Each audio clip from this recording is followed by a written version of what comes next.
Good morning students. कल की पिछली वीडियो में हमने चैप्टर 13 पृष्ठ क्षेत्रफल व आयतन इसके एक्सरसाइज 3.3 के 4 क्वेश्चन कंप्लीटली कर लिए थे। आज मैं आपको इसके नेक्स्ट क्वेश्चन स्टार्ट कराने वाला हूँ। ठीक है, चलिए क्वेश्चन नंबर 5 की ओर चलते हैं। बुक्स में आप अपनी सब देखेंगे तभी आपके क्वेश्चन समझ में आएगा, तो अपनी नोटबुक किताब को सामने रखेंगे तभी क्वेश्चन को करें। क्वेश्चन 5 कह रहा है व्यास 12 सेंटीमीटर और ऊंचाई 15 सेंटीमीटर वाले एक लंबवृत्तीय बेलन के आकार का एक बर्तन आइसक्रीम से पूरा भरा हुआ है।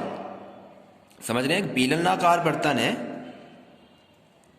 इस टाइप का एक बेलनाकार बर्तन दे रखा है बच्चों उसने, और ये इसमें आइसक्रीम भरी हुई है पूरे में ऊपर तक। ठीक है, जिसका व्यास हमें दे रखा है इसने, व्यास तो है 12 सेंटीमीटर।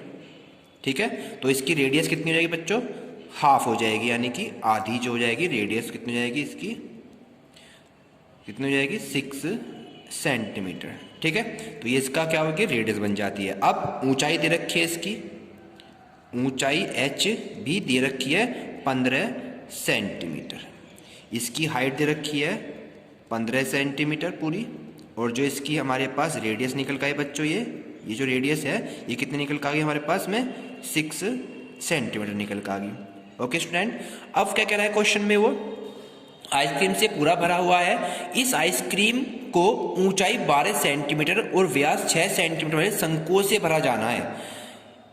इसके अंदर एक शंकु है ऐसा कि इसकी शंकु की जो ऊंचाई है ये थी किसके लिए? बेलन के लिए। ये तो बेलन की बात हो रही है बच्चों यहाँ पे। अब इसी में बात चल रही है शंकु की, तो शंकु के लिए क्या करेगा? ये शंकु की दे रखी है हाइट दे रखी है 12 सेंटीमीटर। शंकु की हाइट दे रखी है 12 सेंटीमीटर और उसका व्यास दे रखा है शंकु का 6 सेंटीमीटर। तो इसकी रेडियस कितनी हो जाएगी? 6/2 इक्वल कितना हो गया? 2 तिया 6, 3 सेंटीमीटर। ठीक है बच्चों, यहाँ पर ये इसके लिए हो गया, शंकु के लिए। अब वो कह रहा है शंकुओं से भरा जाना है जिनका ऊपरी सिरा अर्धगोलाकार होगा। अब उसका ऊपरी सिरा भी जो होगा वो आधे गोले का होगा। अगर यहाँ पे हम शंकु की कुछ डाल दें तो आधा ये जो है अर्धगोलाकार होगा, हाफ का। इनका जो ऊपर का हिस्सा है वो कैसा होगा? ऐसे, इस तरह से बना होगा। इस तरह से, किस तरह बना होगा? इस तरह से बना होगा, आधे गोले के रूप का बना होगा। यानी इसमें बेलन भी आ गया, इसमें शंकु भी आ गया, इसमें अर्ध गोला भी बन गया। समझ में आई बच्चों आपके? 3 चीजें एक साथ फिगर में 3 चित्र आ गए हैं। वो कह रहा है अर्धगोलाकार जिनका ऊपरी सिरा जो है, ऊपर वाले सिरे कैसे हैं? अर्धगोलाकार है। कह रहा उन शंकुओं की संख्या ज्ञात करो जो इस आइसक्रीम से भरे जा सकते हैं। शंकुओं की संख्या निकालनी है जो इस आइसक्रीम से क्या हो सकते हैं? भरे जा सकते हैं। 2 चीज हमें आंसर में निकालनी होगी इसकी। ठीक है बच्चों, तो सबसे पहले जो चीज निकालनी, देखो जब कोई चीज भरी जाती है तो याद रखना है हमेशा उसका हमें आयतन निकालना होता है। तो पहले बात कर रहे हैं बेलन की, पहले किसकी बात कर रहे हैं? बेलन की। तो बेलन का आयतन हमें याद होना चाहिए। बेलन का आयतन, इसका हमारे पास बच्चों फॉर्मूला हमें पता है। क्या होता है बेलन के आयतन का फॉर्मूला? पाई r स्क्वायर h, ये बेलन का आयतन होता है। अब फॉर्मूले में पुट कर दिए सारी, पाई को अभी पाई रहने दीजिए। पाई r इसकी हमें कितनी की है बच्चों? 6 सेंटीमीटर। 6 को 2 बार लिख दिया, इंटू हाइट, हाइट कितनी है इसकी हमारे पास बच्चों? 15 सेंटीमीटर। ओके स्टूडेंट, अब सबकी क्या करनी है? मल्टीप्लाई करनी है, और मल्टीप्लाई हमें आती है। ये कर दीजिए 15 छिक्का 90, और 90 की इसमें 9 छिंक 54, यानी 540 पाई घन सेंटीमीटर घन सेंट। ये किनका? बेलन का आयतन निकल का आया। बिल्कुल सेम एज इट इज हम किसका आयतन निकालेंगे बच्चों? यहाँ पे शंकु का आयतन। किसका निकालेंगे अब? शंकु का आयतन। शंकु का आयतन क्या होता है आपको पता होना चाहिए। शंकु का आयतन होता है 1/3 पाई r स्क्वायर h। क्या होता है? 1/3 पाई r स्क्वायर h। तो शंकु का 1/3 ऐसे रखा, पाई को भी पाई रहने देने हैं। r हमारे पास का 3 है, तो 3 × 3 हो जाएगा, और h कितना है इसका बच्चों? यहाँ पे 12 सेंटीमीटर है। ओके स्टूडेंट, 3 से 3 कैंसिल, 12 दिया 36 पाई घन सेंटीमीटर। ये हो गया हमारे पास शंकु का आयतन। अब दो हमारे पास क्या है, अर्धगोला है। अर्धगोले के सिरे जो है उसका भी आयतन निकालना पड़ेगा। अर्धगोले के सिरे का एक तरफ सिरा है, कोई सा ही मान लेते हैं, लिखेंगे अब यहाँ पे क्या, अर्धगोलाकार सिरे का आयतन जो आइसक्रीम से भरा हुआ है। तो अब अर्धगोलाकार सिरे का आयतन निकाल देंगे। अर्धगोलाकार सिरे का आयतन, अर्धगोलाकार सिरे का आयतन क्या हो जाएगा बच्चों, यहाँ पे 2/3 पाई आर की क्यूब। ओके स्टूडेंट, अब इसकी आर क्या है, यहाँ पर इसकी आर कितनी है, 3 सेंटीमीटर। शंकुआकार जो बनी हुई है ये इसका अर्धगोला को। अब इसमें क्या रखेंगे, 1/2/3 है, अर्धगोलाकार का 2/3 होता है। पाई रहने देंगे। आर हो गया यहाँ पे 3 की 3 बार मल्टीप्लाई, 3 से 3 कैंसिल, 3 या 9 दूनी 18 पाई घन सेंटीमीटर। ये हो गया आपका कौन सा, तीनों पार्ट हमारे निकल गए। पहले हमने क्या निकाला, शंकु का और बेलन का दे रखा था, तो बेलन का आयतन हो गया, शंकु का आयतन हो गया और अर्धगोलाकार भाग का भी आयतन हो गया। अब क्या करना है बच्चों, आइसक्रीम से भरे शंकु का जो आयतन होगा, आइसक्रीम से भरा हुआ शंकु का आयतन क्या होगा, लिखेंगे आइसक्रीम, क्या लिखना है, आइस क्रीम से भरे शंकु का आयतन बराबर, वो तीनों का क्या करेंगे, आपस में प्लस करना हो। तो शंकु का आयतन जो है आइसक्रीम से भरे के लिए क्या करेंगे, शंकु का आयतन में क्या करेंगे बच्चों, शंकु के आयतन में क्या प्लस कर देंगे, अर्धगोलाकार भाग सिरे का आयतन, अर्धगोलाकार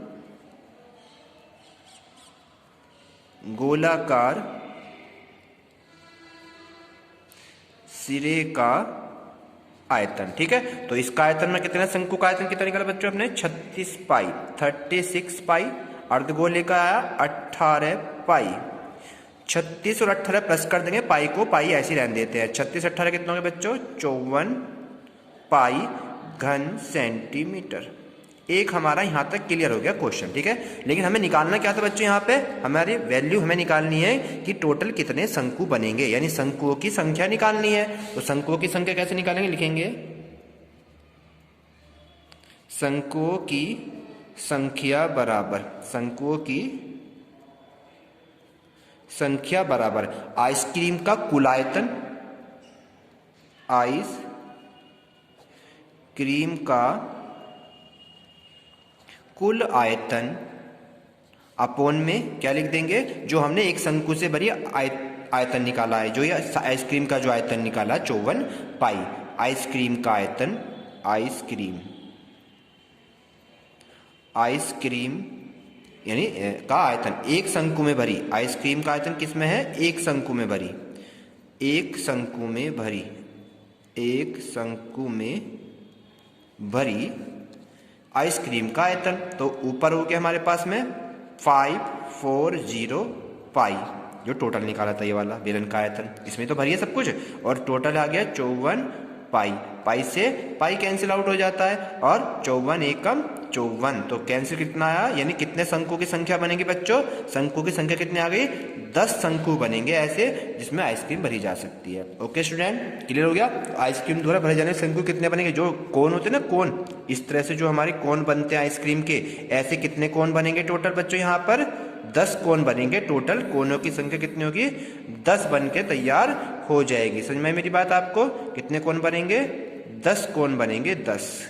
इस तरीके से टोटल हमारी संख्या कितनी निकल कर आ गई, 10 बन गई। ओके स्टूडेंट, क्लियर हो गया आपके यहाँ तक। नेक्स्ट क्वेश्चन की ओर चलते हैं, 6 क्वेश्चन, क्वेश्चन नंबर 6 देखते हैं। वेरी इंपोर्टेंट क्वेश्चन था ये वाला।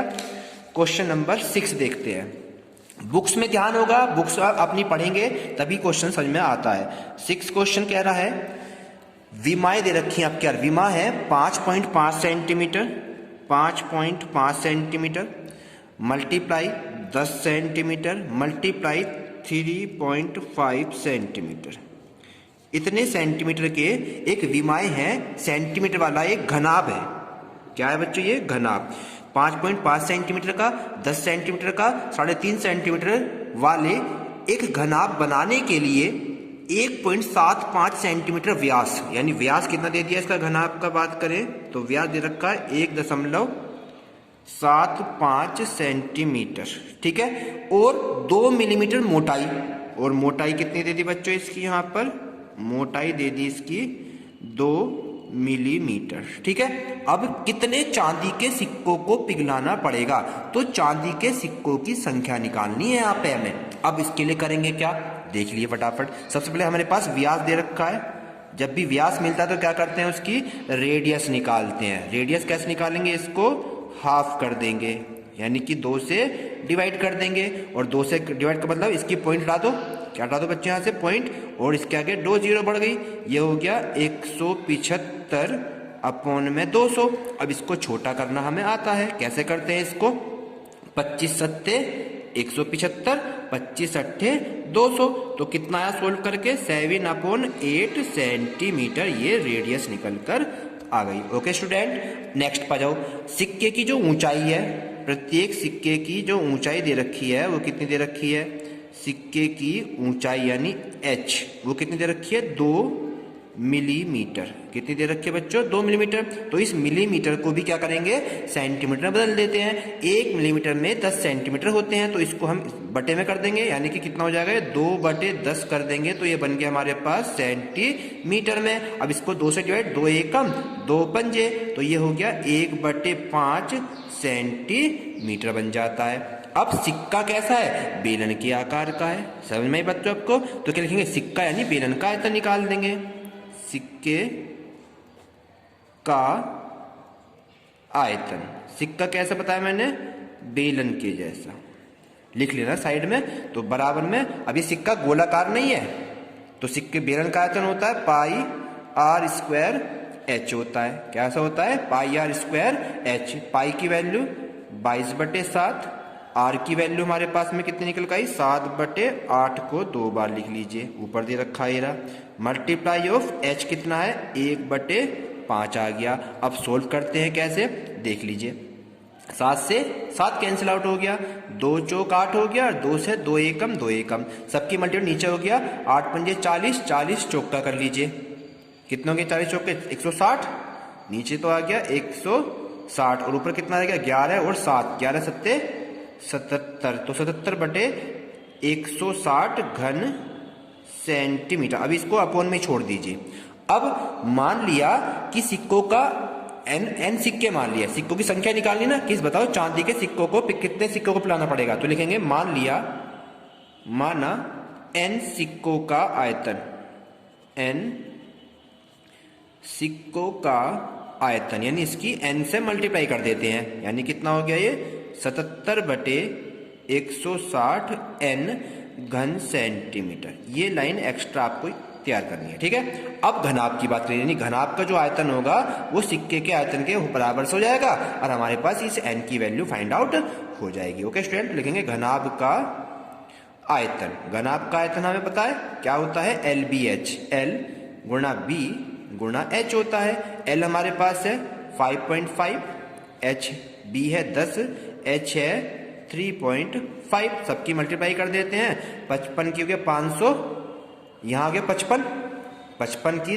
5.5 की 10 में करेंगे तो 55 आएगा, क्योंकि जीरो का कोई मतलब नहीं है। और फिर 3.5 से इसकी मल्टीप्लाई कर रहे हैं, तो करेंगे 35 पंजे हो गया, कितना हो गया 105, यानी कि 5 हो गया। फिर हो गया डेसिमल, ही एक अंक पर दशमलव आनी है, और 35 पंजे हो गया 190 और 2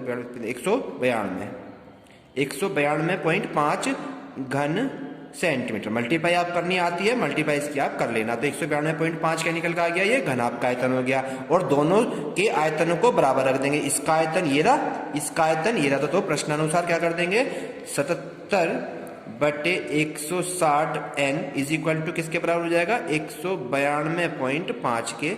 ये हमारा प्रश्न अनुसार हो गया। समझ बच्चों, अब सोल्व कैसे करेंगे, 160 तो मल्टीप्लाई में जाएगा और 77 जाएगा इसके अपोन में, और n की वैल्यू फाइंड आउट हो जाएगी इस तरीके से। 160 मल्टीप्लाई में गया और डिवाइड में क्या आया बच्चों, यहाँ 77 निकल का आया। अब आपको इसे डिवाइड कैसे करना है आपको पता होना चाहिए। पॉइंट डाल लीजिए, नीचे 0 बढ़ गई, 1 पॉइंट है, जीरो से जीरो कट गई यहाँ पे। अब इसको डिवाइड कर लीजिए, 5 से डिवाइड, किससे डिवाइड हो रहा है एक बार देखना पड़ेगा, 11 से डिवाइड हो तो 11 से इसे डिवाइड करके देख लीजिए कैसे कट रहा है। नहीं 11, 11 एकम 11, कितने बच गए यहाँ पे बच्चों आपके, 8 बचेंगे, 8 के बाद 82 हो गया, 11 सत्ते 77, 4 बच गए, 77 82 थे ना, तो यहाँ 5 बच गए, 11 5 यानी 11 से कटे, 11 सत्ते 77 और 11 से काट लिया, 11 एकम 11 बच गए कितने 8, 82 हो गए, 11 सत्ते 77, फिर 5 हो गए, 11 पंजे 55 और 7 से डिवाइड करेंगे तो ये 7 से डिवाइड हो रहा है, 7 दूनी 14, कितना आगे काट के इसको 7 से, 7 दूनी 14, 14 में कितने बचा गए 15, 16 3 और 7 पंजे 35 और मल्टीप्लाई किससे हो रही है इसकी 16 से। अब 16 का पाड़ा पढ़ेंगे, 16 पंजे 80 की, जीरो बचे कितने 8, 16 दूनी 32 और 8 40, तो कितना निकल का है इनकी वैल्यू 400। यानी टोटल कितने सिक्के होंगे, चांदी के सिक्के कितने हैं 400 है। कितने सिक्के बनेंगे बच्चों, चांदी के सिक्कों की जो संख्या निकल के आई वो कितनी निकल के आई 400 सिक्के बनेंगे बच्चों चांदी के। तो ये 2 क्वेश्चन में आज आपको हम कंप्लीट करा दिए हैं। कल मैं आपको नेक्स्ट क्वेश्चन कराऊंगा, इसे ध्यान से करेंगे और जितने आप क्वेश्चन कर सकते हैं उनको आप अपनी नोट करेंगे। Thank you.